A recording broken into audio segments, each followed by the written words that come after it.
challenge.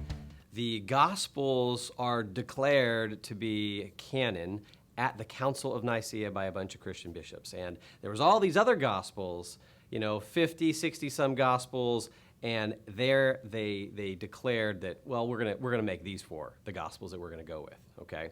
So that's kind of the essence of the challenge. Of course, whole books have been written on these challenges, and I'm gonna try and answer it in, 4.5 minutes. So let me say three quick things. Number one, this is just patently false that the Gospels were determined to be Scripture at the Council of Nicaea.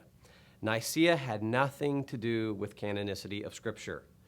Nicaea was a response to the heresy of Arius. And at Nicaea, the early church dealt with their view of Jesus and his divinity. And so there was nothing about canonicity there, no declarations on Scripture.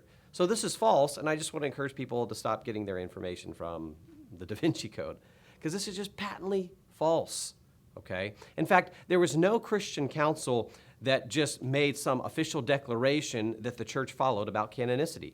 There were some smaller regional councils like Laodicea and I think Hippo, Carthage, that had talked about canonicity and the books of the canon, but it wasn't because they declared it, then the church followed it.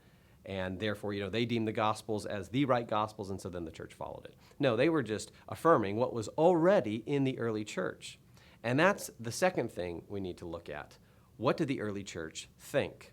So the second key point is that there was recognition of the Gospels as Scripture from the beginning. I mean, you have Paul in 1 Timothy 5:18 referring to Luke's writing, quoting from Luke, as Scripture. So right from the get-go, you look at the early church fathers. You look at guys like Justin Martyr, Papias, Barnabas, Clement. You look at these guys and their references to the Gospels as Scripture. I mean, you have later on at the kind of the end of the 2nd century, you have a few key things. You have Irenaeus, who in his Against Heresies talks and affirms about the four Gospels. You have Clement of Alexandria affirming the four Gospels. You have the Muratorian canon, which is our first kind of ancient list of Scripture that lists 22 of the 27 books affirming all four Gospels. And so you have early on this consensus of the early church on Scripture. And so even Bart Ehrman, the skeptic, Bart Ehrman, says that it's not, canon isn't recognized through some declaration of the church, but by ancient consensus of the early church. Thirdly, just a quick note about other Gospels. Why would we recognize other Gospels, or why wouldn't we recognize other Gospels? Well, there's two lines of evidence I think that are pretty compelling. Number one is the manuscript tradition.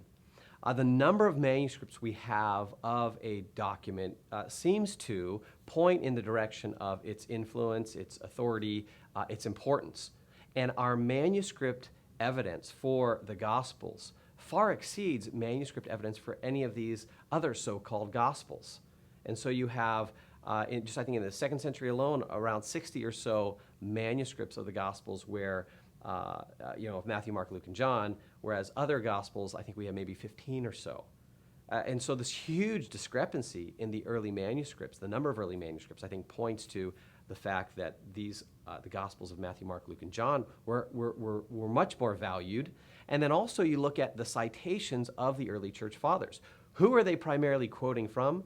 They are quoting from Matthew, Mark, Luke, and John primarily. Doesn't mean that they don't quote from any of these other alleged Gospels, but with far less frequency. Clearly, the authority is given to the Gospels, Matthew, Mark, Luke, and John, as Scripture. And so I think those three things answer this challenge pretty convincingly.